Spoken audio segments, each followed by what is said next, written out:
Hey folks! So after 2 days at sea, nakarating na tayo dun sa first na pupuntahan na port which is in Honduras. This is Roatan, Honduras.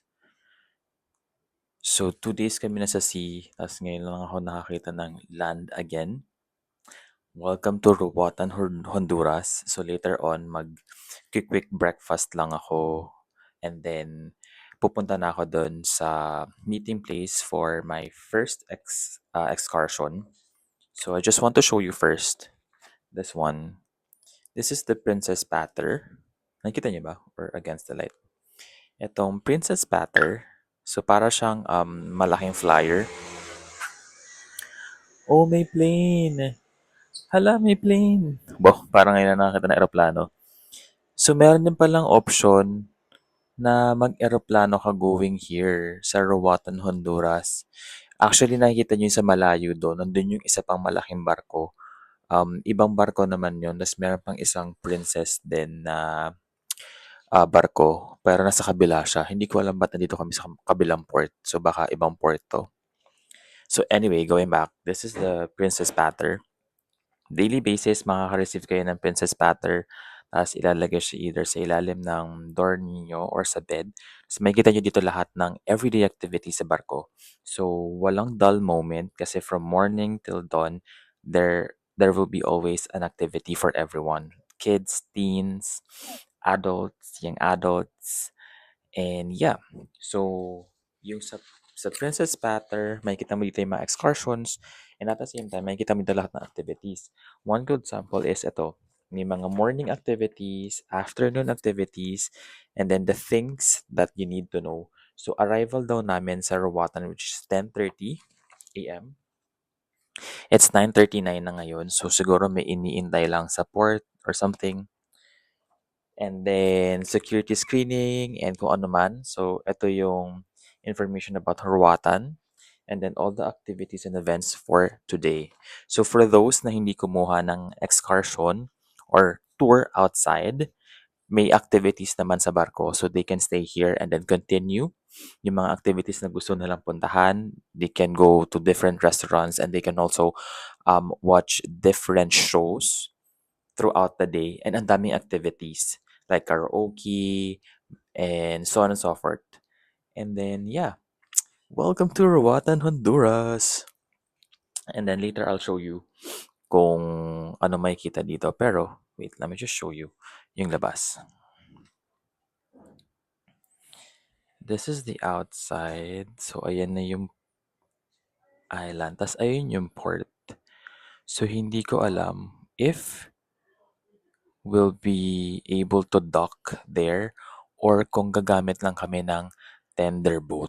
Kasi minsan hindi sila nagda-dock doon sa port mismo. So, may tender boat lang na ginagamit. Tender boat, ibig sabihin, may lalapit lang na boat dito tapos yun yung maghahatid sa amin papunta sa port kasi either masyadong mababaw. So, ganun. Nagte-tender boat lang.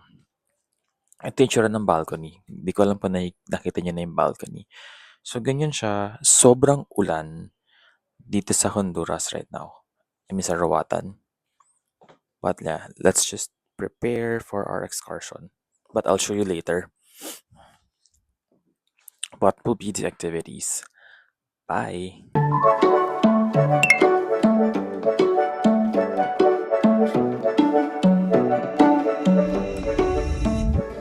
Hey folks! Let's start the tour. Ito yung itsura ng excursion ticket ninyo.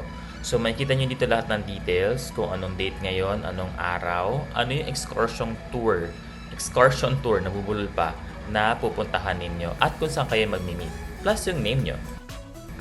Tandaan, bawal ang Filipino time dito ha. Dapat eksaktong oras or 10 minutes to 30 minutes before nandun na kayo sa intayan. Katulad nito, yan yung sample.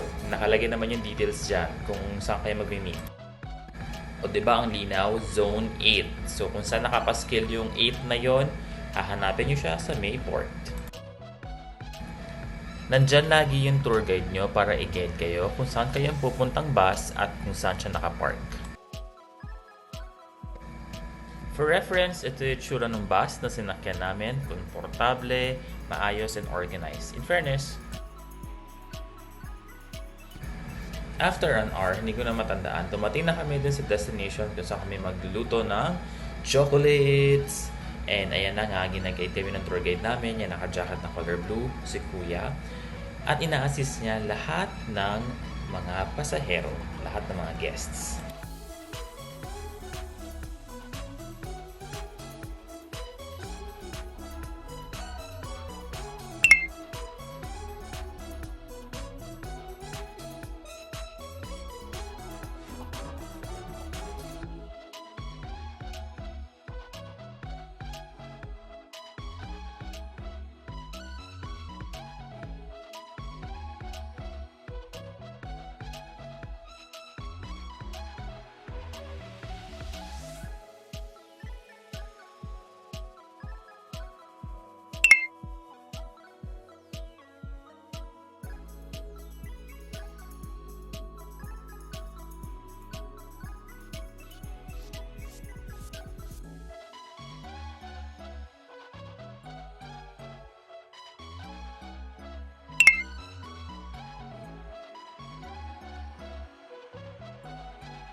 Hey folks, download the AirLalo app for your internet data needs.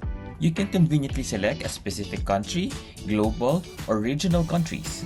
The more you purchase, you earn air money that you can use for your next purchase. Use my referral code Carlos1400 to get $3 discount on your first purchase.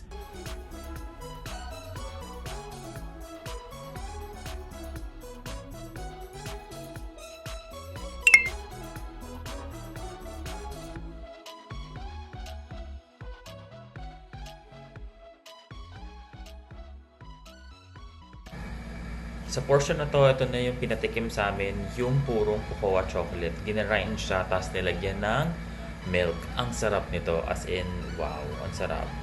Pero hindi siya ganun katamis kasi puro nga siya. This is the part na na-explain na nung teacher namin yung mga step by step, ano bang gagawin namin, what to expect, kaso wala nga sound. So, in-explain na lang for you guys.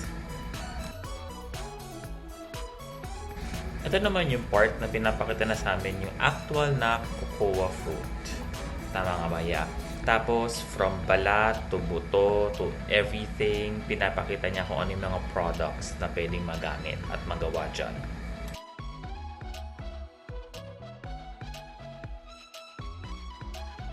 Pay attention, they said to themselves, if the animals are eating the seed, maybe we can try to eat them.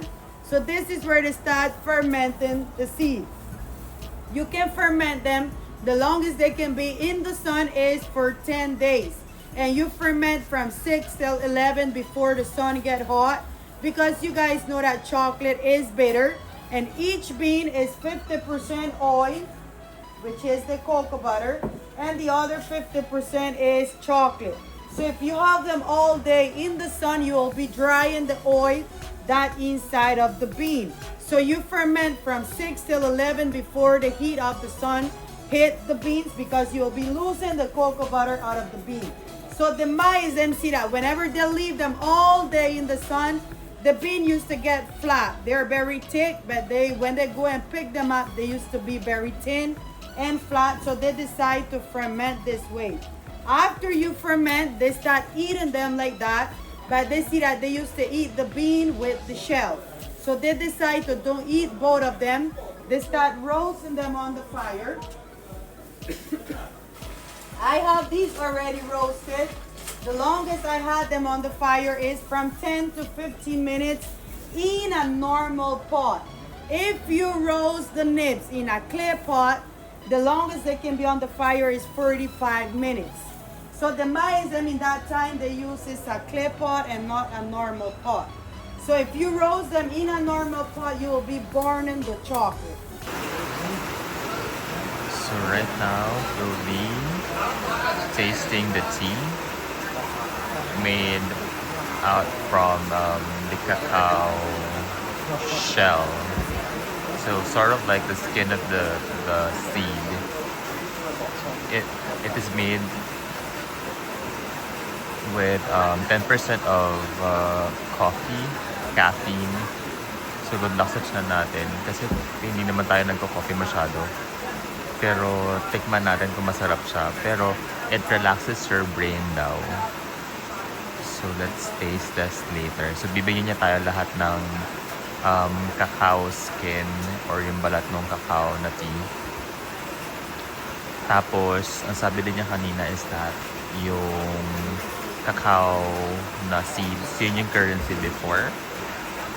Doon pa way back sa panahon ni Christopher Columbus. Kaya pag pumupunta siya dito, marami siyang cacao na seeds na dala to buy slaves, and then yung mga fruits, and yung mga kailangan nilang animals or meats. And let's taste this. Tikman natin siya in a few. This is the cacao tea. So, gawa siya sa skin ng cacao. Pero medyo bitter siya. Kasi ang pait niya talaga.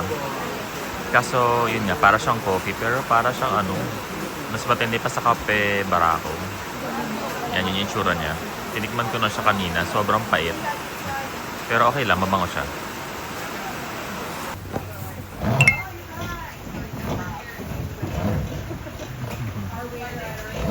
Ay, yeah.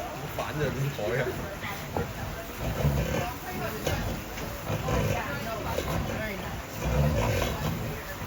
Someone else want to try? But when you grind 5 times, it get like a paste. So this is grind 5 times, and this one is grind 1 time. So if we grind so much time, we're gonna be here all day grinding. So we're not gonna do this work. We're just gonna grind the chocolate once. But the milk chocolate that you guys gonna try will be the one that grind 5 times, and this one is grind 1 time. So when you grind a chocolate manually, you have to grind it 45 times through the machine.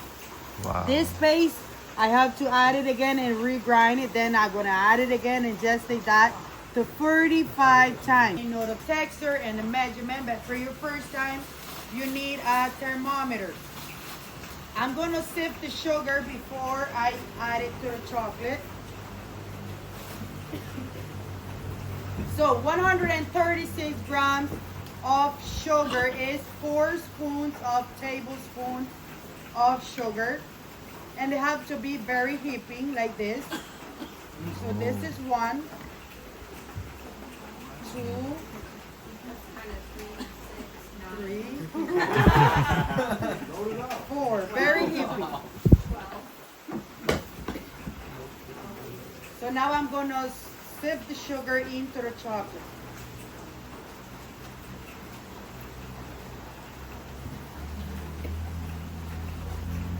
Continue un poquito de agua.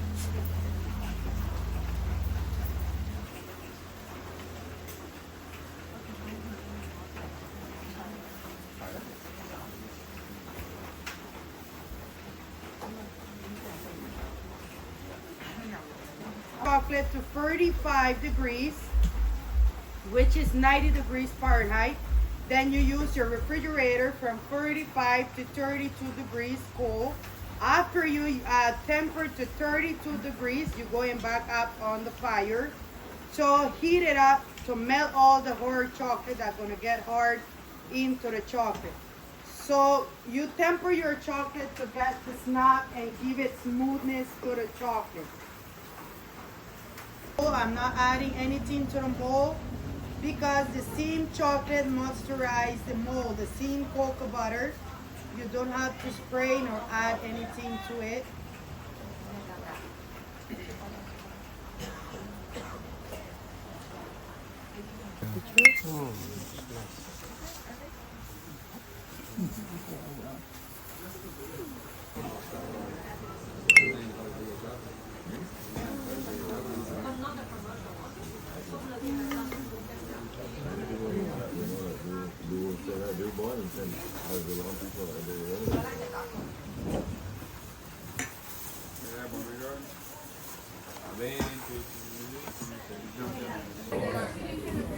So let's try So the... guys, did you like the chocolate? Remember, you guys can see that making chocolate manually, it takes a lot of work. All the gritty that you taste, that's because of the grind. The more you grind, the more smoothie the chocolate gets. So this will be the end of your experience of chocolate.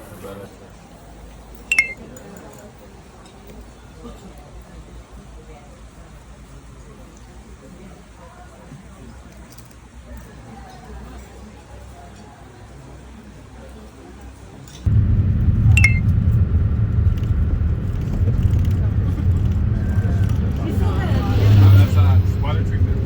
Yes, ma'am. Right now, we're back sa port. Tapos, meron pa akong mga 3 to 4 hours to explore the port. Sorry, medyo maingay yata kasi wala nang charge yung mic ko. So, let's explore muna yung port. Tapos, tingnan natin kung ano yung mga makikita natin dito. Tapos, later on, balik na tayo sa barko kasi baka maiwan tayo. Lagi yung tatandaan, alamin nyo pag may cruise kayo kung anong oras yung all aboard, meaning anong oras yung alis ng barko nyo. Usually, kapag ka nakadock yan sa may barko, pag nakadock yan sa port, 30 minutes yung all aboard, meaning 30 minutes before yung pinakaalis ng barko, mag-check lahat yan ng guests. Tapos pag wala ka pa doon, iiwan yung passport mo, mag-fly ka na lang doon sa next na pupuntahan, ang gastos nun. So we don't want that to happen.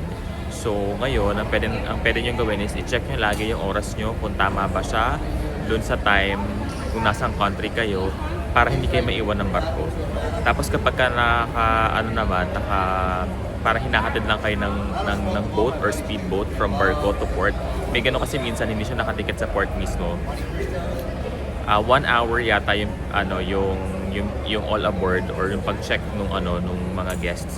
Tapos aalis na din siya dun sa time kung kailan siya aalis. So on time yung lagi, wala silang iniintay, bahala ka kung maiwan ka. So yun. Ngayon, i-check muna natin yung paligid. Ayan, sobrang cute dito. Meron kang makikita na Christmas tree. And then meron dyan cigar, hand-rolled cigar. And then I'll show you, andito na tayo sa port mismo. Then you'll see here different shops as usual. So tingnan natin yung craft market. Yung craft market will be that, ayan sa malayo. So marami dyan mga mabibilhan. Tingnan muna natin kung ano makikita natin dyan. Yung paligid niya, ito, ayan, tas yan. Princess Cruises din na barko yan. Pero I think that's Discovery ata. Basta ibang barko yan. And then in here, we're at Mahogany Bay, Roatan. This is in Honduras. Tingin lang tayo ng mga items dito. Mabilis lang. So meron silang mga anik-anik dyan. As they have Honduran coffee if you want authentic Honduran coffee. Let's check. They have here mga Christmas ornaments. Ayan. Tapos, meron din sila dito. Oh my God! Mga shot glass. So, ang cute ng mga shot glass. That's I think that's $5 dollars. So, ang cute ng shot glass. Para sa kuya ko, nag-iipon siya niyan. And ito mga, play money ba yan? And then they have this, mga Honduras items. Pati uniforms and everything there. Hala, may mga bag. Ang cute. And then ito, I'm not sure if that's their traditional dress here. And then here we have ref magnets. The usual ref magnets. And then mga swimwear yata to. Hala, hindi pala siya play money. Totoo pala siyang Honduras real money. So, $35 siya pag binili mo. So, I think that's for someone who collects mga different monies from different countries. And then, ganyan din siya. Yung mga usual na nakikita nyo sa ng pasalubong center. Pero ang cute ng mga shot glass. Matutuwa dyan yung kuya ko. Hi, Zaira. Super cute! Sloth yata yan. Pinakalagay na Roatan, Honduras. That's actually $25.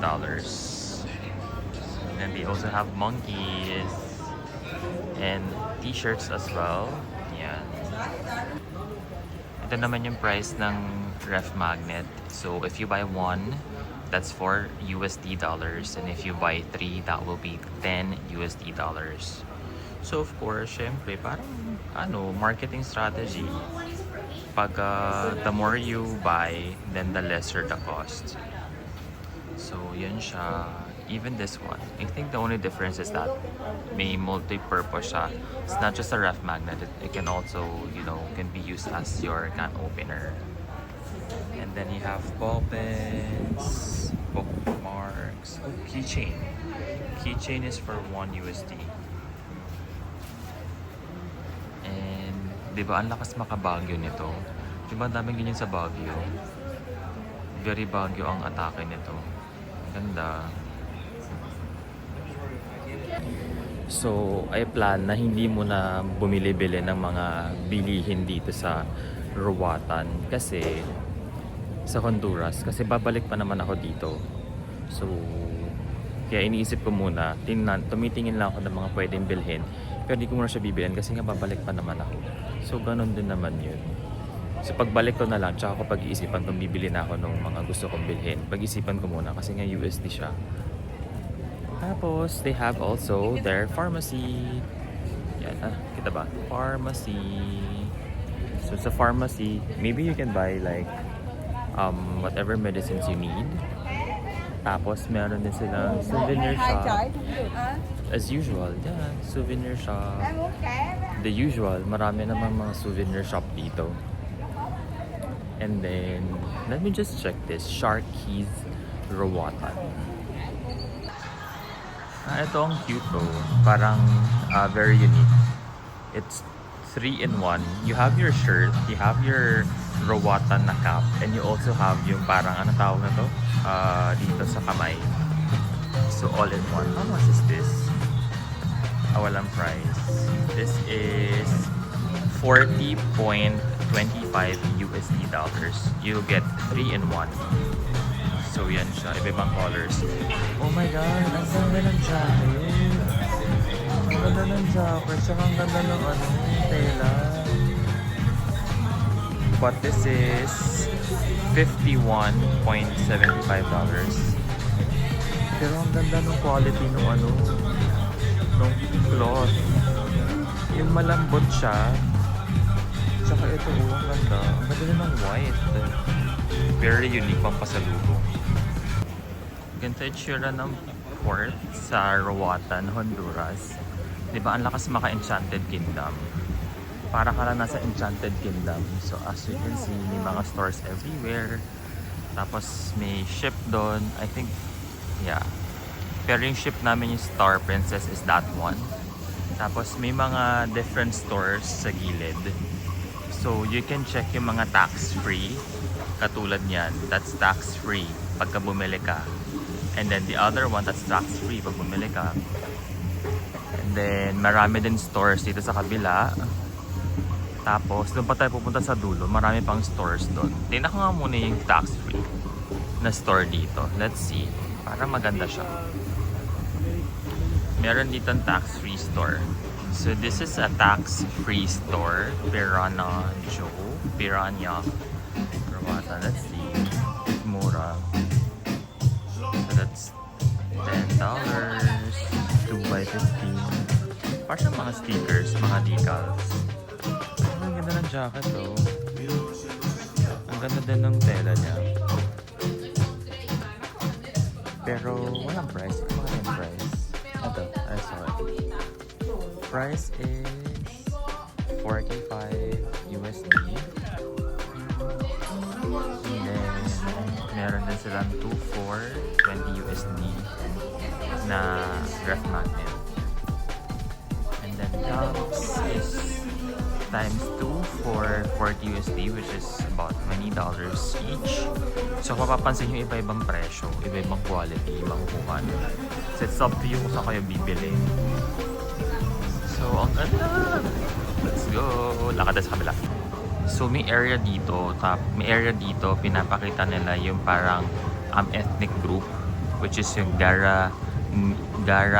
Garinagu culture. So this is how they build their houses. So para siyang clay, tapos may mga, ang tawag nito, may mga nakahilera na bamboo shoots. Yun ba tawag doon? Yung mga bamboo. Tapos nilalagyan nila, fini-fill in nila ng parang clay na color red. May pagka-red na brown. Tapos ganyan siya. Tapos in-explain din dito yung food, yung culture. Yan, yan, yun. Garinago people. And then, yeah, ganyan siya. So, just a quick fun fact. Just a quick information about Honduras or Roatan. Sabi nung tour guide namin kanina, na dito sa Roatan or sa Honduras, 3% lang yung parang cancer rate. Kasi more on natural resources, natural food yung kinakain nila, walang mga preservatives. Tapos, yung crime rate dito is 4% lang or lower. Kasi nga, onti lang sila. Mostly mga foreigners yung mga nandito. Pero, yung main language nila is English. Tapos, may Spanish din. Tapos, yun na yung mga natandaan ko kanina. Kasi hindi ko na video, nasa unahan ako. Then, I'll check more shops in here. Meron ako nakikitang parang Diamond International Watch and Design. Tapos, ganyan siya. And then, ito yung barko namin, Star Princess. Tapos, meron na naman siyang pa-fountain. Tapos, let's see more. Hindi tayo pupunta sa mga diamonds and watch. So, punta tayo dito. There are more stores dito sa may gilid. Puntahan natin yung mga stores para makita ko din kung may bibilhin ba ako pagbalik ko. Etong Ocean Drive. Let's see.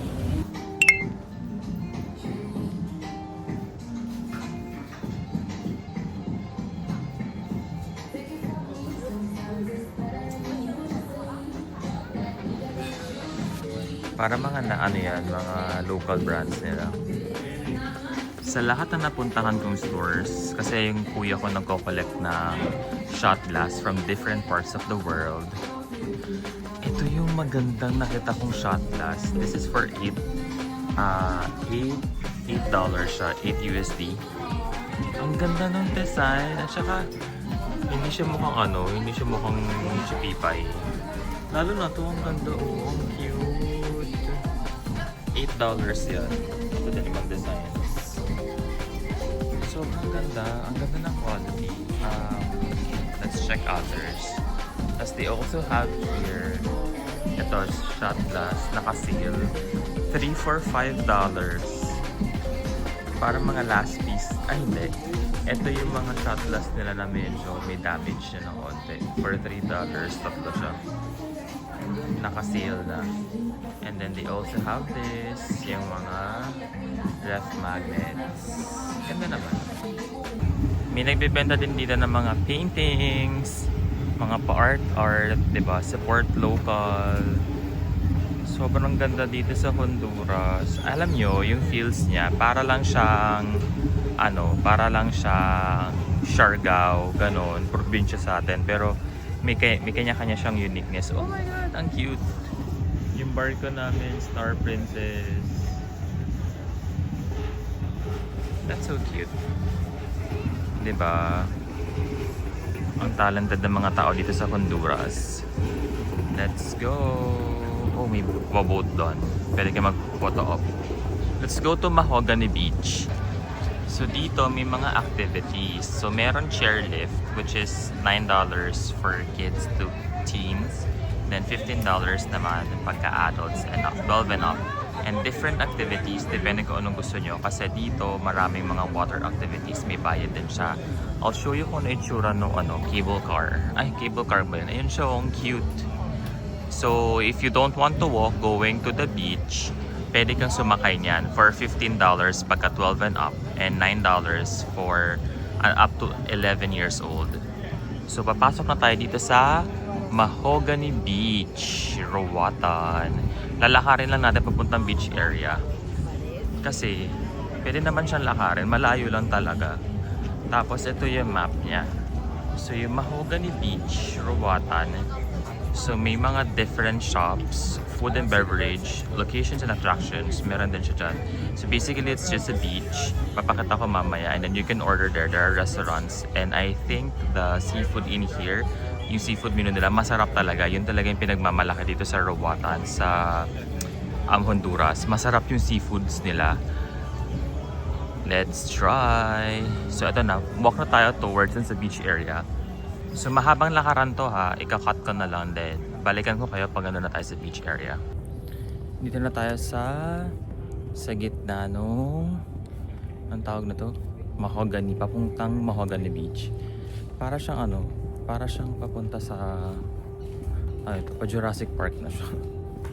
Pero may mga naglalakad naman. So you have the option to pwede kayo sumakay nung cable car or pwede kayo mag-walk. Pero it's a long walk. So, ito yung tsura niya. Tadaan! Tadaan! So, it's a long walk going there. Ay, malapit na pala ako dun sa may bridge. I'll show you yung bridge. So, let's go. Pero mag-walk lang tayo. Siyempre, magtitipid. Kung kayang i-walk, i-walk. Let's go. Yan yung sinasabi ko sa inyong cable car. So yung cable car na yan, it goes doon sa dulo papuntang beach if you don't want to walk. And that's our big ship. That's Star Princess. Oh my gosh, ang ganda ni Star Princess. Then, yeah, before 6, punta na tayo dyan, babalik na tayo kasi may explore pa tayo dun sa kabilang side ng port, which is mga stores. Eto, papunta na tayong beach. Naglalakad lang tayo ng bridge. Then, kitain ko kayo sa beach. Bye!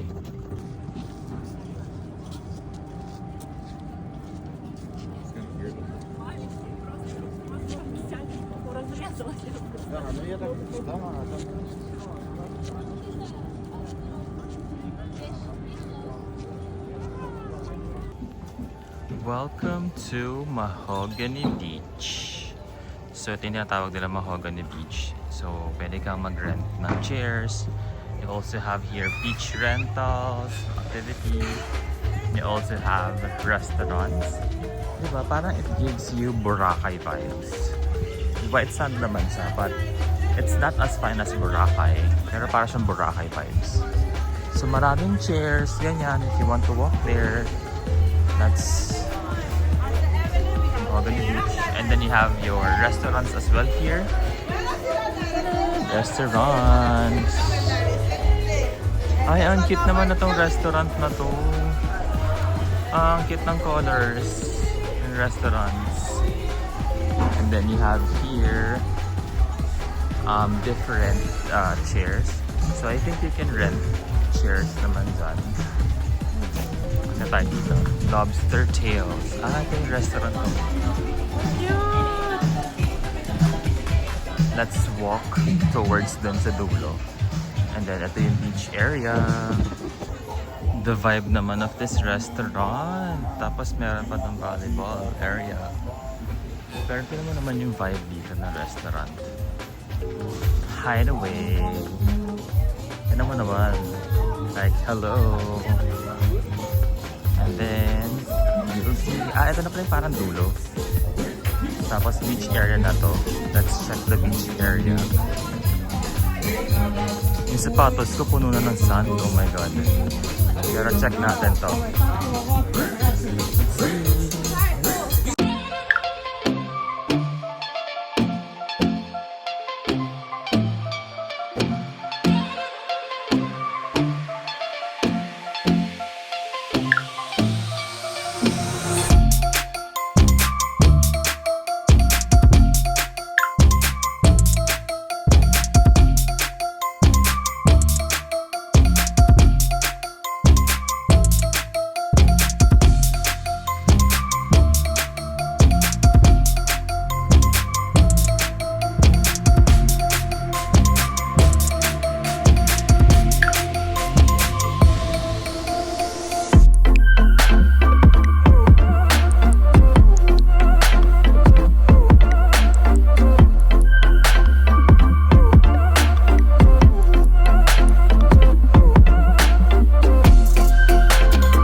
Star Princess ship is, ang laki niya. Doon pa ako, hanggang dulo pa ako, doon pa yung gangway.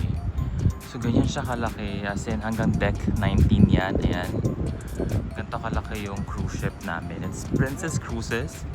So if you want to cruise in the future, kung gusto niyo mag-relax, please choose Princess Cruises.